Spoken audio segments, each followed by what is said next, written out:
Okay, so today I'm going to be lowering my car using the torsion bar. Here's the torsion bar right here. Let's see, I'll show you the back of it.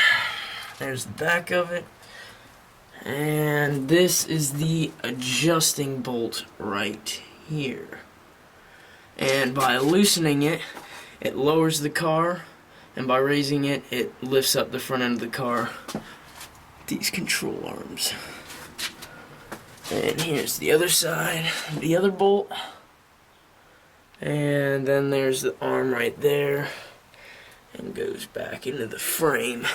Another thing that you should go ahead and do is mark your bolt and where it lines up with the frame, so that you know how many turns you're doing either clockwise or counterclockwise. I've gone ahead and done it, as you can see, and I've also done it on the other side. Also, another little tip here is this bolt is a 3/4 inch, and I'm pretty sure that's what it is on most Mopars. You guys can correct me on that if I'm wrong, but that's the size of my bolts, so yeah.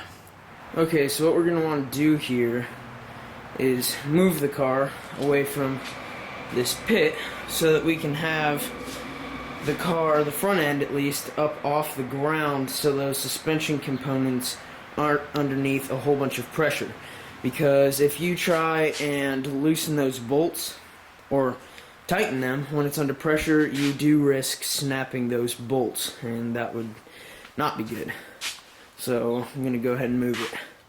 Alright, now I'm going to go ahead and measure from the bottom up to the top of my fender well, straight through the middle.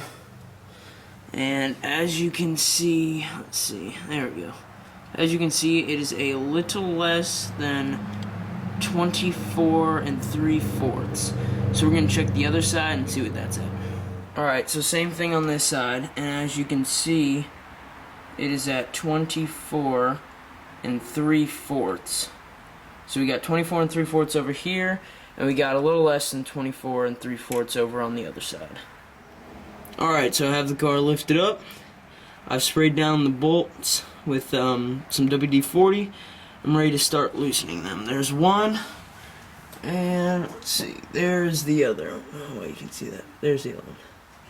Alright, and I don't know how you can see it, but that is what the bolt looks like when it's been loosened 5 whole turns.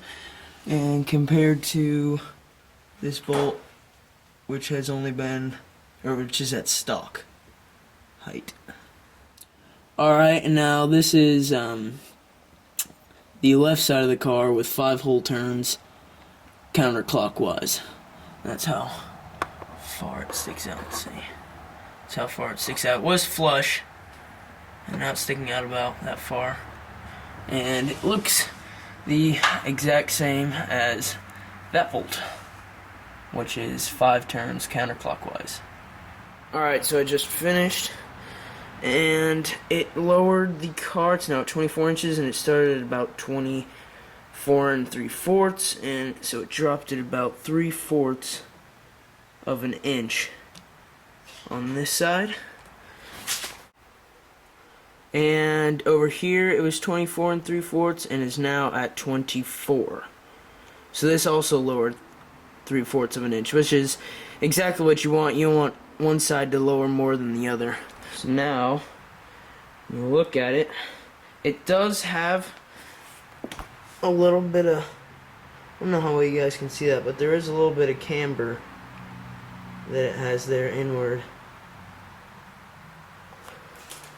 And that's what that side looks like. You might be able to tell better there. And I'll show you what the other side looks like.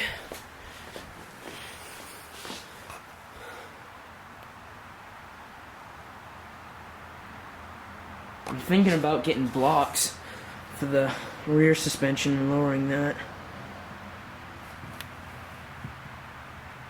That's what it looks like there.